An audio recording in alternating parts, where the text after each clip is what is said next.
El contenido del siguiente programa es responsabilidad de sus realizadores. La Pedagógica Radio presenta Causai.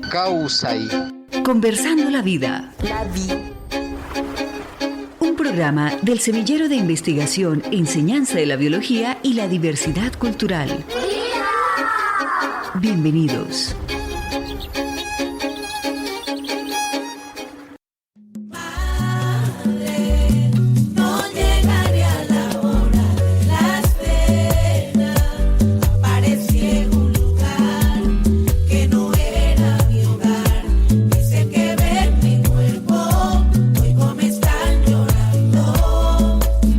Volvió el monstruo que acecha, el que despoja las tierras y el que pudre las cosechas. Tiene la mirada fría y carece de empatía. Su apetito es insaciable, tiene la panza vacía. No cree en edades, ni dogmas, ni formas, ni normas. Destruye lo que...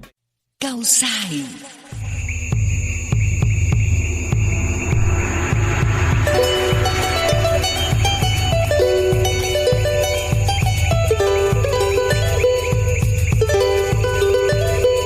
Bienvenidos a Causai, espacio radial liderado por la Facultad de Ciencia y Tecnología de la Universidad Pedagógica Nacional y el Semillero Enseñanza de la Biología y Diversidad Cultural. En la dirección general del programa los acompañamos los profesores del Departamento de Biología, Marco Tulio Peña Trujillo, y quien les habla, Lady Marcela Bravo Osorio, dinamizando la emisión del día de hoy. El día de hoy estaremos conversando con Inti Natalia Castro. Ella pues es referente del enfoque de campesinado en la Oficina de Enfoques Diferenciales de la Jurisdicción Especial para la Paz, a propósito del lugar de la educación y de los maestros en los procesos de justicia restaurativa y transicional en escenarios rurales colombianos. Bien llegada, maestra Inti. Hola, buenos días, profe. Mucho gusto, mi nombre es Inti Natalia Castro Zamora. Como bien lo dijiste, hago parte de la Jurisdicción Especial para la Paz. Específicamente en el tema del enfoque de campesinado. Para mí es una gran alegría estar acá con ustedes el día de hoy. Gracias, maestra Inti, bien llegada nuevamente a tu casa, ¿no? A la Universidad Pedagógica Nacional. Vamos entonces a ir a nuestra sección Evocaciones. Evocaciones.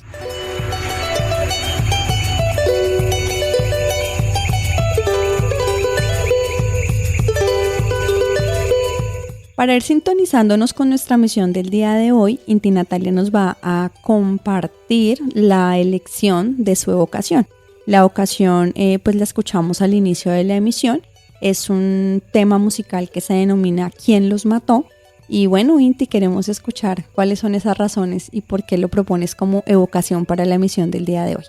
Bueno, mira, lo propongo justamente porque esa canción fue icónica, especialmente durante el estallido en 2021, cuando pues la sociedad colombiana se enarboló en muchas inconformidades y salió a marchar, salió a las calles.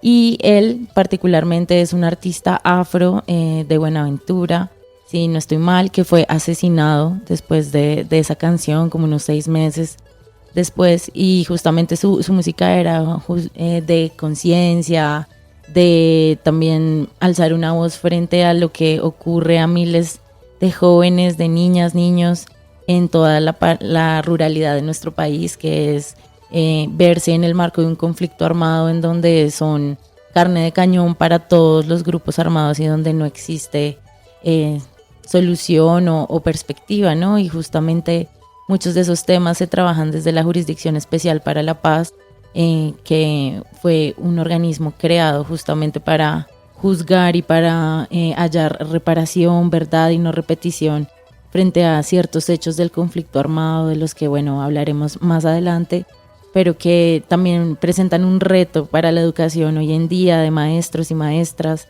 que se enfrentan en territorios rurales justamente a estos contextos. Entonces, para mí fue muy interesante poder generar esta vocación y también este homenaje pues a tantos artistas y jóvenes que nos ha arrebatado el conflicto. Claro que sí, pues siento que después de haber escuchado este tema se nos mueven las fibras, igual porque son temas vigentes, ¿no? Hablamos del estallido social, pero Digamos que en el panorama nacional, pues recientemente se han ido también encontrando otros falsos positivos, ¿cierto? Otras personas que han sido desaparecidas en el contexto, digamos, nacional, y pues son temas que tristemente todo el tiempo son vigentes, ¿no? Es muy duro ese, digamos, como ese sentir también, ¿no? Que no son temas que se quedan en el pasado, sino que se van refrendando. Y pues justamente en la misión del día de hoy queremos también contar en perspectiva, digamos, de esa actualización del panorama nacional, pues cuáles son esos efectos y esas situaciones que en este país también nos están convocando a seguirle aportando a la paz, ¿no? Entonces desde ahí, maestra Inti, queremos pues que le comentes a la audiencia en Causay, bueno, ¿por qué tu elección de vida, ¿no? Porque trabajar estos temas que tienen que ver con la paz, el conflicto, la reconciliación, pues no son temas fáciles, ni emocionalmente, pero tampoco como profesionalmente, ¿no? Son muchos retos. Entonces queremos preguntarte, ¿por qué tu elección? Bueno, pues eso surgió desde pequeña. Yo creo que también la influencia de la familia de uno, de los padres, como sus perspectivas. Crecí en un hogar tal vez como muy crítico y con cierto pensamiento también de no comer entero muchas cosas. Mis padres desde pequeños me inculcaron justamente ese pensamiento crítico, ir más allá de los dogmas o los estereotipos que como sociedad y como juventud nos obligan a vivir. Entonces, tuve la gran fortuna de estudiar en universidades públicas. Inicié mi camino de crecimiento en la Universidad Nacional, en donde estudié Administración de Empresas. Y muy temprano en la carrera me di cuenta que me hacía falta una parte muy importante como intelectual, académica, emocional, que era como todo el componente social que no hallaba en las ciencias económicas, ¿no? Porque pues se tiene esta idea de que la administración o la economía son ciencias exactas, que si bien retoman métodos cuantitativos, pues también son eminentemente sociales, toda vez que como humanos, pues nuestras relaciones, incluso las económicas, son sociales. Y pues era muy difícil para mí estar en una universidad como la Nacional, que tenía como tanto conocimiento social, y estar en una academia que por el contrario era muy exacta o que tendía como a la búsqueda de la verdad absoluta y a este tipo de pensamiento. Entonces decidí cambiarme. En ese momento no quería acabar la carrera y entré acá a la pedagógica. Conocí, en ese paso conocí estudiantes en la Universidad Nacional con los que generamos un grupo de jóvenes que trabajábamos conflictos territoriales, rurales. Eran personas de todas las academias. Habían estudiantes de Derecho, de Antropología, de Ciencias Económicas, Biología. Y fue un lugar muy interesante en donde entendí que también allí pues había un lugar como un sentido social y que no solamente como que este pensamiento exacto era lo único que había allí en la Universidad Nacional, sino que también habían personas que se estaban pensando como jóvenes la sociedad, pero no solamente la sociedad estudiantil, sino la sociedad rural. Entonces eso fue pues un camino que me llevó a presentarme acá a la pedagógica cuando vi que estaba la licenciatura en educación comunitaria con énfasis en derechos humanos, y vi pues su pensum, me encantó. Yo ya estaba como en 7º semestre, pero pues me gustaba mucho y estaba justamente en estas decisiones de los jóvenes de no, ya, si no me gusta pues no lo acabo. Pero también de alguna manera sí, sabiendo cómo como toda la expectativa puesta también en que uno acabe la universidad y todo, pues yo decía no puedo solamente no irme de la administración, sino que en efecto hay un deber por hallar un lugar en la vida desde el cual sí quiera enunciarme, y pues tuve la fortuna de entrar acá a la pedagógica. Y la pedagógica, junto con como todo este trabajo social que ya venía realizando con los jóvenes en Bogotá y en otros espacios rurales, en el Tolima, en el Huila, en el Cauca, me abrió mucho como la conciencia a poder integrar tanto como pensamientos exactos o pensamientos cuantitativos, como lo son como los de las ciencias económicas, con algo muy social y con los derechos humanos, como lo es la pedagógica. Y pues obviamente la educación, ¿no? La educación que para mí era como la herramienta, porque también veía que había mucha necesidad también de uno poder comunicarse y generar este diálogo de saberes entre lo rural, lo urbano, los jóvenes, las mujeres, las personas en general. Y pues eso me fue llevando como a este camino. Luego decidí, después de estar ya acá en la pedagógica, que me acogió, que me cuidó, pues decidí ya quedarme en ambas, terminarlas. Dije, bueno, ya creo que puedo con esto. Y logré terminar las 2 carreras, tanto la de licenciatura como la de la administración. Y entonces me enfoqué como profesionalmente a ambas cosas, ¿no? A procesos educativos, principalmente fuera de la escuela. Creo que en comunitaria también hay como toda una línea de la educación afuera del entorno escolar, la educación no formal, en la cual pues he profundizado, y los derechos humanos, que han estado atravesando como todas las reflexiones que he tenido como persona. Bueno, es increíble, ¿no? Yo pensé que la historia se iba a quedar en que no te habías graduado en la nacional. Entonces, sí, mi mamá también. Muy problemática la situación, pero bueno, maestra, bienvenida a Causai. Vamos a ir entonces en este momento a nuestra sección Provocaciones.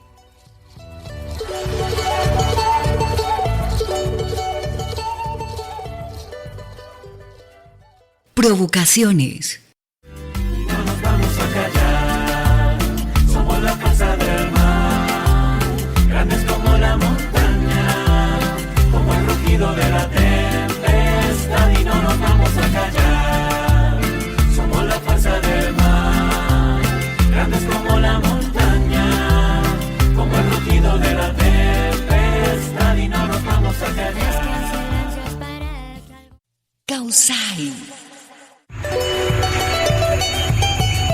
Para iniciar nuestra sección Provocaciones, entonces vamos a seguir hilando esta conversa de la mesa de trabajo del día de hoy con Inti Natalia. Digamos que tú nos planteaste una canción también muy fuerte, ¿no? No nos vamos a callar, y creo que el tono de la canción pues es el tono de este programa, donde estamos viendo varias reflexiones. Por un lado, el lugar de la educación en los procesos de construcción de paz, y por otro lado también el protagonismo del campesinado colombiano en estos procesos, y pues de alguna manera la reflexión y la interpelación que tú nos has propuesto para la emisión, que tiene que ver con cómo nosotros, la ciudadanía en general, también percibimos, concebimos al campesinado colombiano y desde dónde nos enunciamos frente a ellos, ¿no? Son como unos temas gruesos que vamos a ir desarrollando a lo largo de la emisión. Entonces, para Provocaciones, pues vamos a provocar a nuestra audiencia con estos elementos también de contexto para entender qué es eso de la Jurisdicción Especial para la Paz, en particular, digamos, el área del trabajo tuyo, y por supuesto, por qué la elección sonora para seguir provocando a nuestra audiencia. Bueno, la Jurisdicción Especial para la Paz es el órgano de justicia del Sistema Integral de Verdad, Justicia, Reparación y No Repetición, que surge como fruto del acuerdo de paz pactado entre el gobierno nacional y la guerrilla de las FARC en el año 2016. De cierta manera, y para generar un contexto, justamente, pues sabemos que vivimos en un país que ha tenido un conflicto de muchísimos años. Incluso pues los historiadores no se podrían poner de acuerdo. Existe un conflicto armado interno como del siglo XX, y existe pues todos sus orígenes en la colonia, en la república, en todo lo que ha ocurrido pues en esta tierra, en este territorio latinoamericano.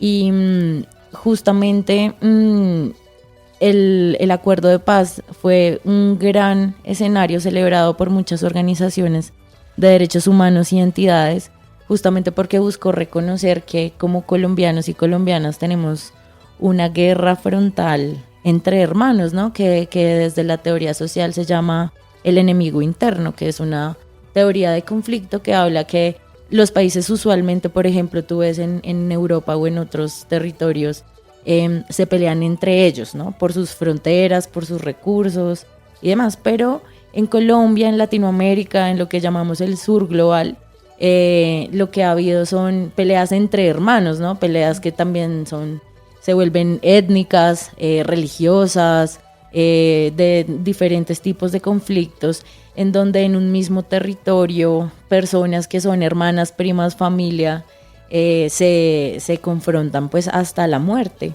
Y pues ese lastimosamente es el caso de nuestro país. Y de cierta manera, en un punto de la guerra después del gobierno de Uribe, cuando llegó Santos, en donde se creía que se iba a continuar pues esta dinámica guerrerista, el acuerdo surgió como la oportunidad de pensarse, pues bueno, otra Colombia, ¿no? Una mirada esperanzadora. Otra Colombia posible. Y como varios de la audiencia recordarán, pues eso también fue una disputa muy fuerte entre el sí y el no. Es tremendo ver cómo en nuestro país pues la gente también le cuesta dejar la idea de la guerra, porque es que no hemos vivido otra cosa diferente, ¿no? Y no sabemos perdonar al otro, no sabemos construir como más allá del dolor que nos causan nuestras heridas. Entonces, esta jurisdicción se crea justamente en ese acuerdo. Si bien creo que tal vez estarán de acuerdo conmigo que el conflicto armado pues ha mutado, ¿no? No es que se haya terminado con el acuerdo final para la paz, pero ciertamente sí mutó y sí cambió, y sí hubo un actor que quiso dejar las armas y que se comprometió, por lo menos la gente, el grueso de la gente que decidió cómo optar por otra vida, pues también ha pagado con su propia vida, ¿no? Los asesinatos selectivos a excombatientes, a la gente que está liderando en sus territorios. Entonces, pues, a pesar de que el conflicto armado continúa, pues esta jurisdicción, pues es un escenario bien interesante para construir paz. Entonces, pues ya contándoles como tal, la jurisdicción justamente habla de que ha existido en Colombia una justicia ordinaria, ¿cierto? La Fiscalía, la Suprema Corte de Justicia, que habla como de la justicia que todos y todas conocemos. Y cuando se planteó el reto de, bueno, ¿cómo se va a juzgar un conflicto armado interno? ¿Cómo se van a juzgar a la guerrilla de las FARC? Sí, pero también a fuerzas militares o también a terceros responsables, es decir, a empresas o entidades paramilitares o todos los otros actores armados frente a crímenes tan grandes y tan icónicos que han desangrado nuestra sociedad. ¿Cuál va a ser la manera de afrontar la justicia? No hay tantas cárceles para tener a tanta gente que ha cometido tantos delitos de todos los bandos. Y entonces se planteó justamente esta idea de la justicia restaurativa que hace parte como de todas las teorías de construcción de paz a lo largo del mundo, que hablan de otras maneras de pensar la justicia, que no sea solamente la cárcel o la indemnización, ¿no? Que son, digamos, formas muy tradicionales de la administración de justicia, y que hallaba también, por ejemplo, en la verdad, en escenarios pues justamente para generar reparación, en el reconocimiento de las acciones, en el entendimiento del conflicto. Y entonces a eso es a lo que nos referimos cuando hablamos de justicia transicional, otra justicia que no solamente sea la típica de encarcelar o de pagar, sino una justicia en donde podamos construir un tejido social que se ha fracturado y que se le pida, digamos, a los comparecientes o a estas personas que fueron responsables de estos hechos que digan la verdad y que se comprometan a la entrega, digamos, de la información para satisfacer el dolor de las víctimas frente a los motivos por los cuales sucedieron estos actos, o situaciones como dónde están los desaparecidos que nunca llegaron a sus casas. Entonces, pues, ese es el reto de la jurisdicción. Allí, pues, se juzga, como les digo, se juzga a los responsables, tanto a lo que se llaman los máximos responsables, que es decir, los jefes de mando superior que dieron la orden, ¿cierto? ¿Quién dio la orden? Pero también se juzgan a los no máximos responsables, es decir, a los soldados rasos, a los guerrilleros rasos, quienes ejecutaron esas órdenes. Entonces, pues es profundamente ejemplificador y muy diciente de nuestra realidad ver tanto en el compareciente como en la víctima personas que han sufrido pues en esta ruralidad todo ese dolor, todas esas dificultades, y la labor de la jurisdicción, y en este caso mi labor es tal vez aportar desde los enfoques diferenciales, es decir, el conflicto nos ha afectado a todas y todos de manera diferente, ¿no? Entonces no es lo mismo ser campesino que ser indígena, que ser afro, que ser joven, no es lo mismo. La evocación de la canción es justamente porque son jóvenes que hablan de ese conflicto y que se plantean desde Bogotá esos temas.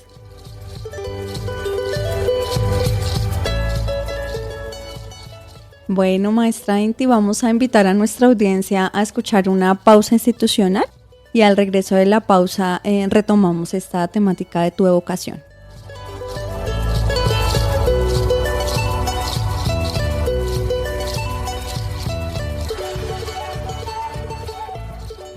Estás en sintonía de Causai en la Pedagógica Radio.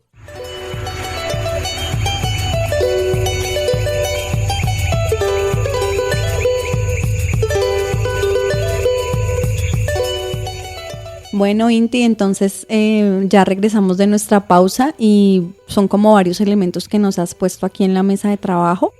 Lo primero, creo que es muy importante para nosotros comprender el marco de lo que significa hablar de justicia transicional, de estos procesos de reparación, la importancia de la verdad. Para contarte, estamos cerrando un ciclo, que es un ciclo donde estamos hablando sobre los aportes de la educación en los procesos de paz en Colombia. Y en particular, pues hemos tomado un trabajo que estamos haciendo en un territorio que es en el Caquetá. Entonces, hoy poder conversar contigo también es para nosotros importante, porque es encontrar también en esa mirada del Estado qué es lo que estamos haciendo también o qué posibilidades de diálogo podemos establecer entre las escuelas, la educación, el territorio y ese aporte concreto en la transformación de la sociedad. Tú estás ahí mencionando el asunto de la verdad, que se coloca en el centro del proceso de reflexión acá, como parte de la reparación, pero también como parte del camino para la construcción de otra sociedad como nosotros lo entendemos, ¿no? Entonces, digamos que agradecerte también como esa posibilidad de conectar, porque siento que muchos de nosotros estamos justamente buscando esa posibilidad de hacer el puente con esos relatos.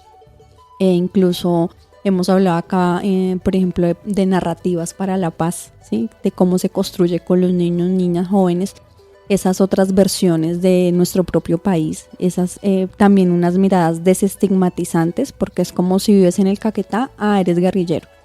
Si estás en el sur del país, eso allá es pura bala, ¿no? O sea, como ese tipo de expresiones que son también violentas y dolorosas, y como desde la propia palabra del actor principal, en este caso los campesinos, o en este caso los niños, las niñas, e incluso desde las apuestas de nosotros como grupo de investigación, que tienen que ver con una paz que no sea solo entre humanos, sino reconocer también a los otros seres y existencias con los que compartimos en el cosmos, pues que también con ellos es la paz, ¿no? Y que también a ellos se los ha violentado y se ha ido en detrimento de sus propias posibilidades de vida. Entonces ahí, como solo para retomar aquí nuestra provocación, y volver a ese tema tan interesante, no nos vamos a callar, o sea, creo que también es muy diciente, ¿no? En términos de la palabra, ¿por qué no nos vamos a callar? Bueno, no nos vamos a callar porque desde la pedagogía creo que tenemos mucho que decir, desde el arte, desde el trabajo comunitario, desde el trabajo social, desde el rol que cada una y cada uno tengamos en nuestra sociedad. Creo que podemos plantar ciertas apuestas que protejan y que cuiden justamente a las comunidades, a sus territorios, a sus entornos naturales. No nos vamos a callar, decir, claro, también somos gente que habitamos la ciudad y nos duele lo que pase, nos preocupa nuestro entorno biológico, nuestras comunidades, nos preocupa lo que está pasando también.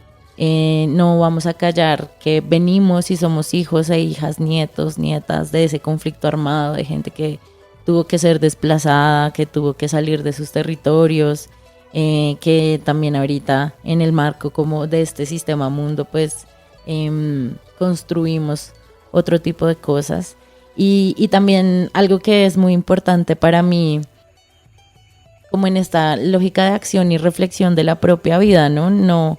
No hay que, para hacer trabajo pedagógico o comunitario, no hay que pensarse solamente en ser de ese otro territorio, sino que también desde acá, desde nuestra posibilidad de agencia en Bogotá, en las universidades, en nuestro trabajo, pues podemos colocar todos un granito de arena para construir paz. Sí, ahí quisiéramos hacerte una pregunta y es porque, bueno, digamos uno a veces siente que los procesos que lidera la JEP o estos asuntos de la justicia transicional solo aplica, digamos, entre comillas, en los territorios que han sido impactados, aunque sabemos que toda la sociedad colombiana ha sido impactada por estos actos. Pero, por ejemplo, en un ámbito universitario, o sea, ¿eso también se coincide? ¿Hay planes, programas donde uno se articule? ¿O eso, cómo se maneja, digamos, esos programas? Porque realmente somos muy ignorantes como en esa parte en nuestra vida cotidiana, por ejemplo, aquí en la universidad. Nosotros como maestros, como estudiantes de una universidad pública, ¿también estamos llamados a ser parte de esos procesos? Claro, yo creo que ese es un reto y creo que ahí es como nuestro rol. Y, por ejemplo, este programa es una semilla de ello, pero también tal vez lo que uno pueda lograr generar desde sus facultades, desde sus departamentos, porque en efecto hay una cátedra para la paz, que también se habló desde el conflicto armado y desde el acuerdo de paz, que creo que no ha tenido la centralidad que tal vez se hubiera querido, tanto en el pensum de la educación primaria, secundaria, como universitaria o técnica tecnológica.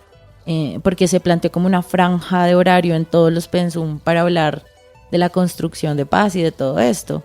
Y lo que sí hay son muchos esfuerzos individuales o colectivos o institucionales aislados que tal vez no han tenido la capacidad de unirse y potenciarse pedagógicamente o potenciarse entre varios, pero claro que sí. No sé si ustedes recordarán lo que pasó hace pocos días con unos hallazgos que tuvo la JEP en un lugar que se llama La Escombrera en Medellín, en donde históricamente ha habido como una denuncia de las organizaciones sociales diciendo que en épocas de el gobierno de Álvaro Uribe hubo una operación que se llamó la Operación Orión y que básicamente fue una jornada de limpieza social y asesinatos a líderes, lideresas, y este relato permanentemente había sido evitado y evadido por el gobierno nacional y por los funcionarios quienes actuaron en ese momento, diciendo en La Escombrera no hay nada. Las organizaciones sociales decían, allá están los desaparecidos. Y resulta que empezaron a encontrar la JEP en una de sus diligencias.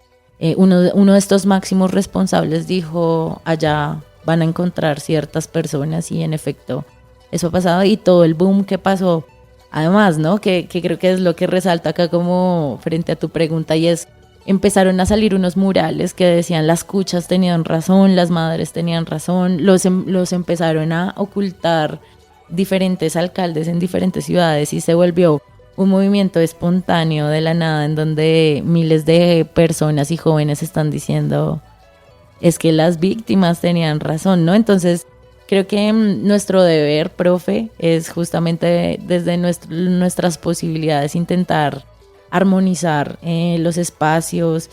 Hay muchos escenarios de oportunidades, tal vez de la jurisdicción con universidades. Ahorita justamente estaba leyendo que hay una cosa que se llama un servicio social para la paz, que ha sido impulsado por el Ministerio de Educación, y no tiene suficientes inscritos, que es básicamente la oportunidad al servicio militar obligatorio para jóvenes, principalmente rurales. Entonces, creo que tenemos una labor importante de buscar que estos tipos de programas lleguen a las personas adecuadas y tengan eco. Y eso es una tarea inacabada. Claro que sí. Bueno, aquí terminamos también de estar como más en sintonía con el lugar que tiene la educación, ¿no? Y que siempre siento que también desde nuestras aulas y desde los escenarios donde trabajemos, pues podemos estar invitando, incluso, ¿no? Aquí se nos ha preguntado por qué en la Facultad de Ciencia y Tecnología, por qué en la licenciatura en Biología, trabajar, por ejemplo, el informe de la Comisión de la Verdad. ¿por qué trabajar el Basta Ya? ¿Por qué trabajar los documentales que han salido, ¿no? Nosotros tenemos un espacio académico que se llama Enseñanza de las Ciencias con un enfoque intercultural y otro que se llama Pedagogías para el Cuidado de la Vida. Y en los dos espacios pues justamente tenemos los temas de memoria, territorio e identidad articulados en esta visión de una enseñanza de la biología para la vida que aporte a estos escenarios de construcción de paz. Y todavía cuesta, ¿no? Aun cuando estamos en este momento que uno diría el país lo necesita, lo grita, lo aclama, siempre hace falta esa formación, ¿no? Y comprender que las paces, ¿sí? En plural, comprender que esa verdad o esas verdades que pueden llegar a reparar el alma, el ser, un territorio, una comunidad, también nos implican a nosotros y que no son asuntos de menor importancia, incluso abordar de manera certera las tensiones y conflictos que se dan en nuestro propio escenario educativo y en la cotidianidad de la vida, porque también en ocasiones es como que esa no es mi responsabilidad, que llamen al orientador, al psicólogo, al grupo de orientación y apoyo a estudiantes, al que sea, pero eso no me corresponde a mí. Entonces nos estás colocando en un panorama de frente, ¿no? Es el espejo de si te corresponde.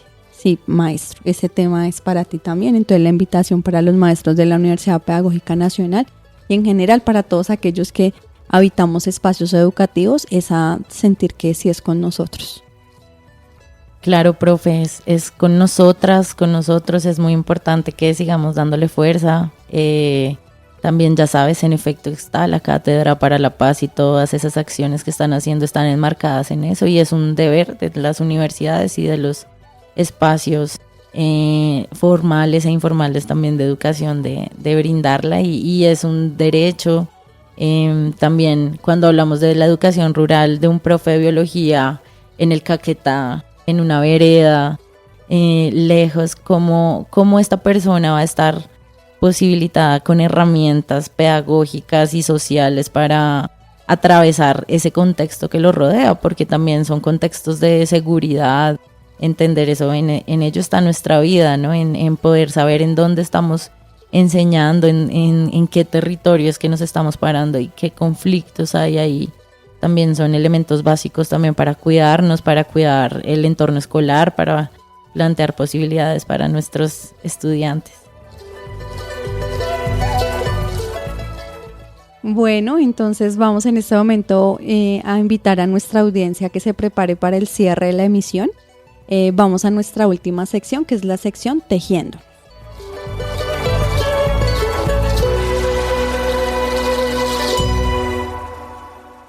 Tejiéndonos en Causay.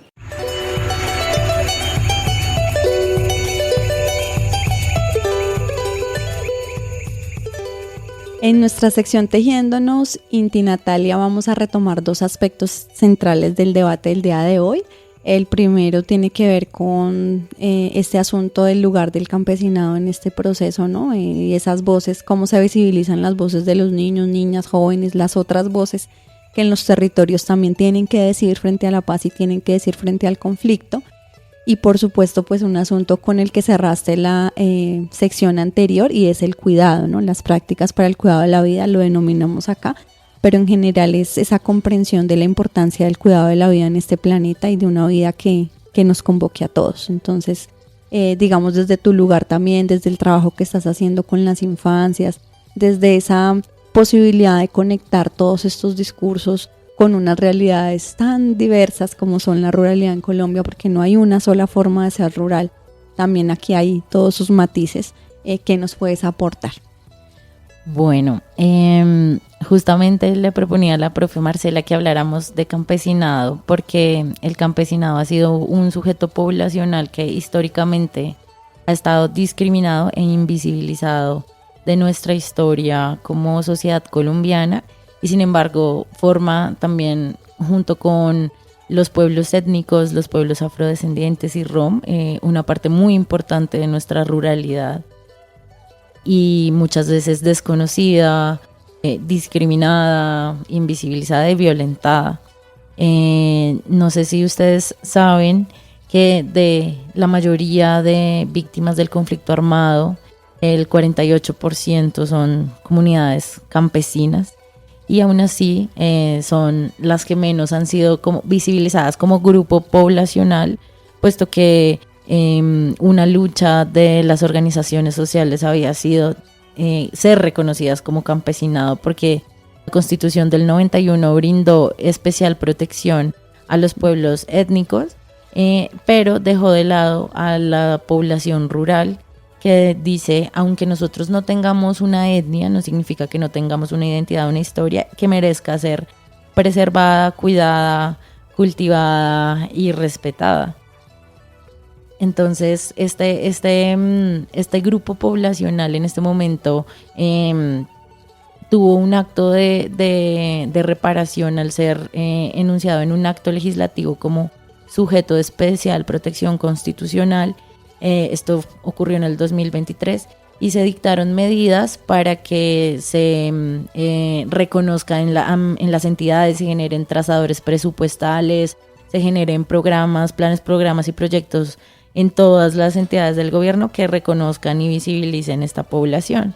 Sin embargo, pues este camino es muy duro y muy difícil, toda vez que ellos no tienen, por ejemplo, una jurisdicción especial como si lo tienen la jurisdicción especial indígena, que son quienes, digamos, estas herramientas jurídicas y normativas y burocráticas son las que también ayudan de cierta manera a que estas poblaciones puedan tener como afirmación en sus decisiones. Y sin embargo, pues ahorita el campesinado, aunque han pasado pues 2 años, 1 año y medio, sigue siendo invisibilizado, sigue siendo... No se ve en los números, en las encuestas. A ti te preguntan un montón de cosas, digamos, en lógica de enfoque diferencial, pero no te preguntan si eres campesino, si fuiste campesino, si te consideras así. Entonces, pues es una búsqueda muy grande. Y también justamente cuando hablamos de educación rural, pues yo creo que en el entorno del aula vemos como justamente esa agrupación, ¿no? de personas campesinas, de niños, niñas o jóvenes campesinos, también indígenas o afro o migrantes en este momento. Y el reto es justamente cómo poder reconocer pues toda una población y fortalecerla, ¿no? Porque estamos hablando en la potencia mundial de la vida, pues que el campesinado es el mayor productor de alimentos, ¿no? Y aún así, digamos que las medidas económicas y macroeconómicas tienden a su desaparición, tienden a todo esto. Y allí yo hallo una relación bien interesante entre la educación, la construcción de paz, las entidades como lo es la pedagógica y la jurisdicción, y es como esta posibilidad de generar planes, programas y proyectos que acerquen, por ejemplo, a estos licenciados y licenciadas en formación a estos entornos. Sería muy interesante y muy pertinente pues poder lograrlo, ¿no? Sí, como poder vivir la experiencia de la Colombia profunda, ¿no? Que nos quedamos a veces solo en nuestra mirada pues un poco miope, ¿no? De la ciudad, aunque aquí también tenemos esos contextos que ahorita estabas mencionando, y me hace sentir un poco como también nos venimos transformando, ¿no? Antes, digamos que en los discursos, pues sí, bueno, los indígenas, bueno, de pronto los gitanos aparecieron en algún momento, porque también, digamos, cuando uno recibe a los estudiantes en los cursos, como que rum, ¿y eso qué es, profe?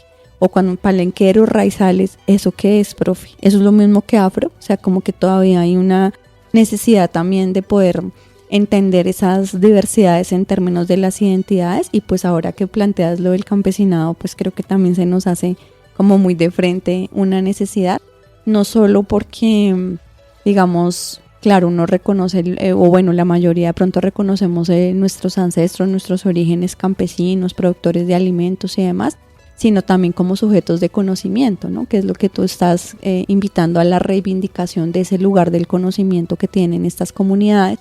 Y por supuesto la voz del niño, la niña y el joven, ¿no? Porque sí siento que tienen mucho que decirnos, tienen mucho que aportar en términos de la misma lectura que hacen de las problemáticas que se viven en los territorios, y cómo ellos incluso van mucho más allá de las distinciones culturales y de grupos, porque realmente pues ese escenario ideal de la interculturalidad, los niños, las niñas y los jóvenes sí lo viven y lo resuelven re bien, ¿no? Estamos en las escuelas rurales, estamos con una modalidad de escuela nueva, multigrado, donde de preescolar a quinto todos están en la misma aula, y aún así ellos generan sus propios procesos de conocimiento, de afirmación, caminan juntos los caminos veredales, saben a qué río se puede ir, en qué charco se puede bañar, profe, venga, yo le muestro. O sea, tienen una lectura tan profunda del territorio que uno a veces también se queda como muy desde el libro y desde los contenidos programáticos de los lineamientos curriculares y demás, pero no logra conectar con una realidad de un conocimiento vivo, latente, un conocimiento vivo para la vida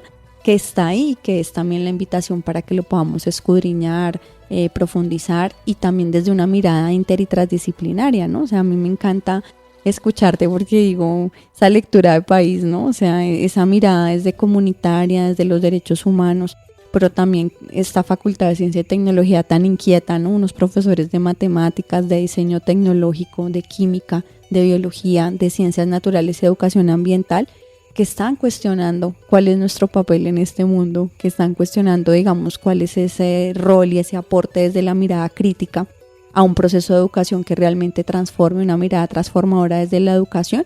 Pues siento que este es uno de los escenarios más propicios pues para ver ese enfoque, ¿no? Y podernos encontrar.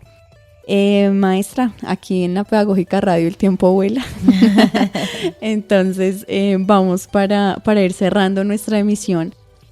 Quisiéramos invitarte como compañera, como egresada, como mujer que eres.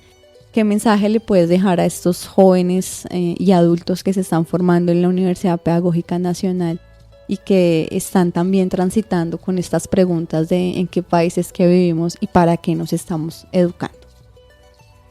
Bueno, yo le diría a todas estas personas que sigan con esa inquietud, con ese inconformismo, que se transforme en acción constructora pues de nuevas realidades, que sean inquietos.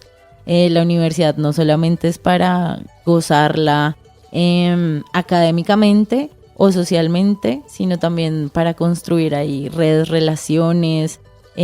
Ahorita que hablabas de las ciencias exactas, pensaba en el pensamiento STEM y como estas dos lógicas o sea, como las ciencias exactas y el progreso y las ciencias sociales y el progreso, y pensaba, pues hay que ser inquietos para construir, ¿no? El conocimiento, el aprendizaje, eso nos lleva a la construcción de paz y no tienes que ser de ciencias sociales para tener una sensibilidad a estos temas, también desde tus ciencias exactas, desde la matemática, desde el conocimiento científico y teórico, desde el lugar en donde una se sienta cómoda, creo que puede construir desde que tenga esa convicción y esa mente abierta. La invitación a que se coloquen las gafas del enfoque diferencial, yo siempre lo pienso como unas gafas, ¿sabes? Que uno ve la realidad en ciertas formas, si quieres de blanco y negro, y que los enfoques te empiezan a poner como colores a la vida, ¿no? Entonces si le pones enfoque de género, pues lo ves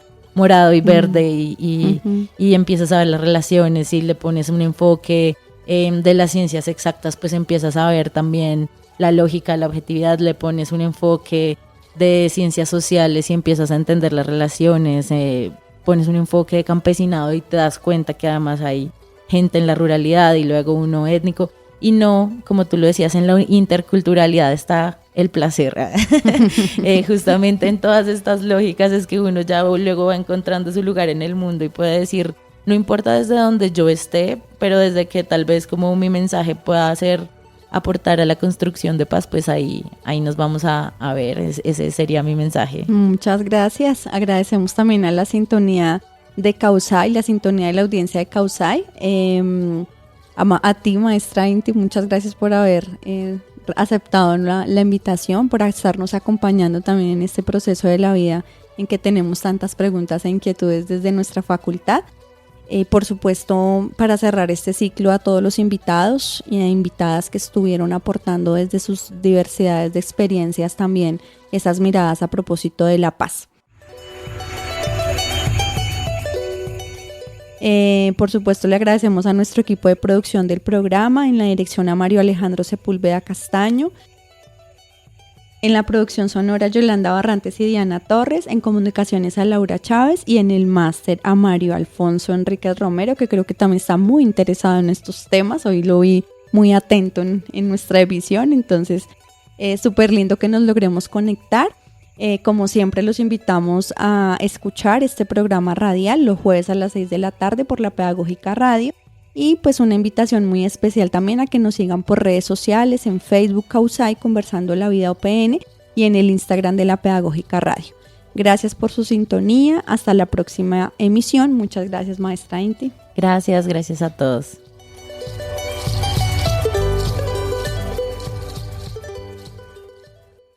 Mientras me duermo en el suave vaivén de una silla mecedora, pasan enteras, una tras otra, las narraciones de mi historia. Siento el más inmenso, el más profundo de todos mis anhelos, el de fundirme hoy para siempre. Este programa es parte de los contenidos educomunicativos de la Pedagógica Radio, disponibles para ti al aire y en formato podcast a través de radio.upn.edu.co. Quédate con las voces y los sonidos que enseñan de la Pedagógica Radio. Universidad Pedagógica Nacional. 70 años siendo la educadora de educadores.